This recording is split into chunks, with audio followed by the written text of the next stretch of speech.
June 2001 was the last time I saw my mom and my dad alive. Yeah, you ever sit back sometime and just wish that you could go back in time and just replay that day over and over and over again? Sometimes I just cry and cry and cry and just, wish that I could just be in that moment one more time. I miss them so much and it hurts because both of them went so quick. My mom was so tragic and it's affected me over and over and over, time after time. And, you know, what also hurts is, you know, throughout my life, I just try to be the nicest version of me, to be good, just be good to people. And all people see my goodness for is weakness. People see, since my mom died, people see my vulnerability as an opportunity, you know, and it hurts a lot when you're being genuine to people. But deep down in the back of your mind, you just know that they just want to be around you for because they see an opportunity. Even though I got nothing, they still want to take from me. They still have taken from me. You know what I mean? And, so you're just left with that hurt.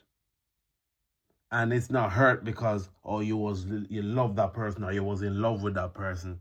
It's just the hurt, the hurt of disappointment, to know that you're being genuine to these people, but they're not being genuine to you. And I see it happen over and over again with me and my siblings as well, because we wear our hearts on our sleeve. We always give people the benefits of the doubt. And it always just seems like people just want to take the piss, all the time. And it hurts because we always lead with our hearts. And, a lot of people won't understand when you've lost your parents like how we have. My dad just died suddenly. Last thing my dad said to me, face to face, was go make something of yourself. And ever since I came to England, that's what I've been doing. And I just keep on getting setback after setback after setback. People who I thought, that would have been there for me. People who knew my situation, knew what's happening to me, knew what I'm going through with my mom. Same people that end up taking advantage of my vulnerability at the time. And then they want to turn around and say to me, oh, you know what you did.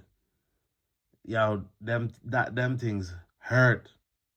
Them things hurt, for them to do this to you and then, take advantage of you and then want to turn around and blame you. But you know what?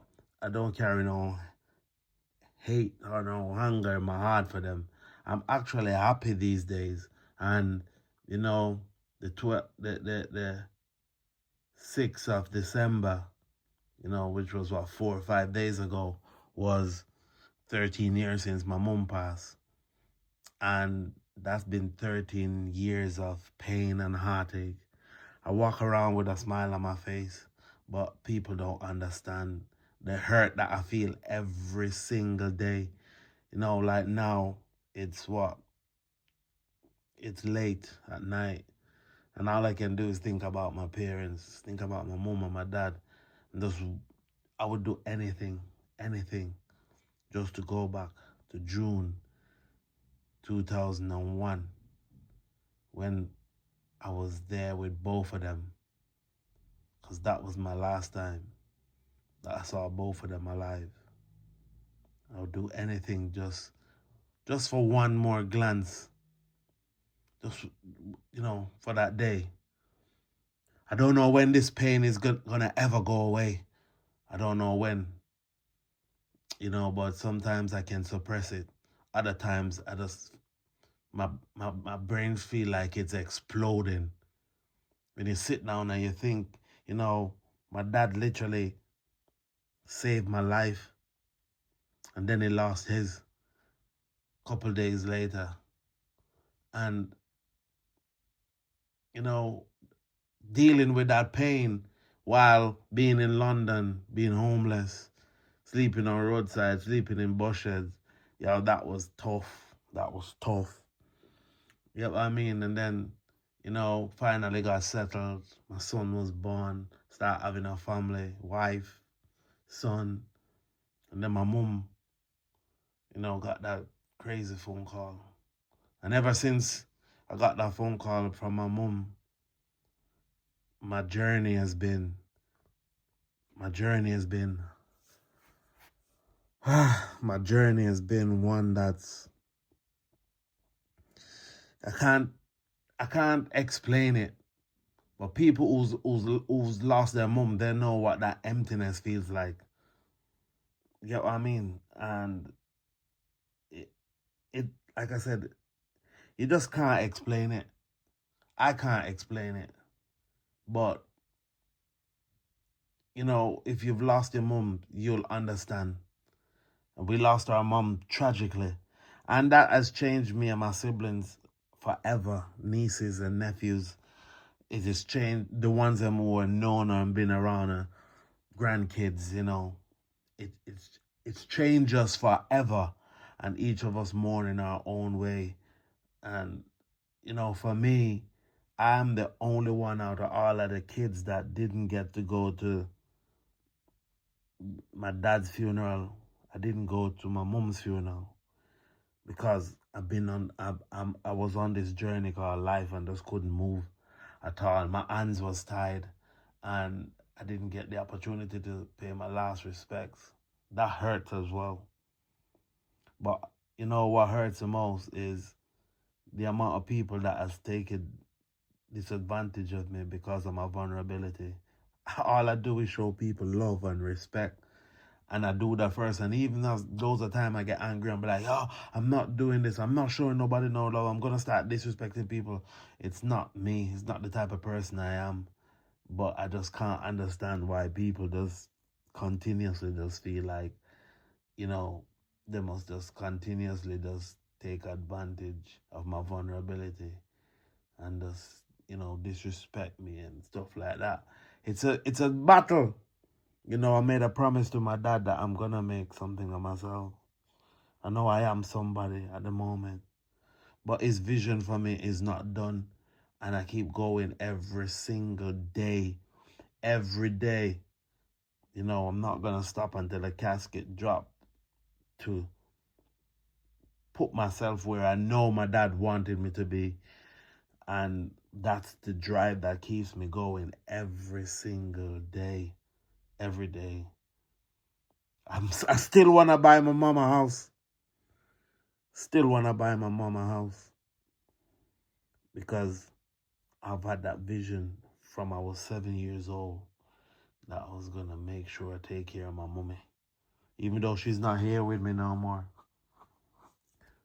The dream never dies. The vision never dies. The passion never dies. I'm going to continue working hard as I can. A lot of people look down on me. You got so much people, they see me and it's just that they think they're looking at a dummy, somebody who's stupid. A lot of them even try to treat me like I'm stupid. You get what I mean? A lot of them don't even know that I'm even smarter than them. But I just don't show it because I'm not one to brag or carry on like that. And then, you know, that's when they try to take advantage and stuff like that. But what they don't even realize, they're only hurting themselves because God's got me. My mom and my dad, they're protecting me. And no matter how much people have taken from me, taken advantage of me, disrespected me, I still always still stay smiling because I know God's got me. And I know that my mom and my dad are in heaven watching over me. I love all my siblings. Love them to death because you know what?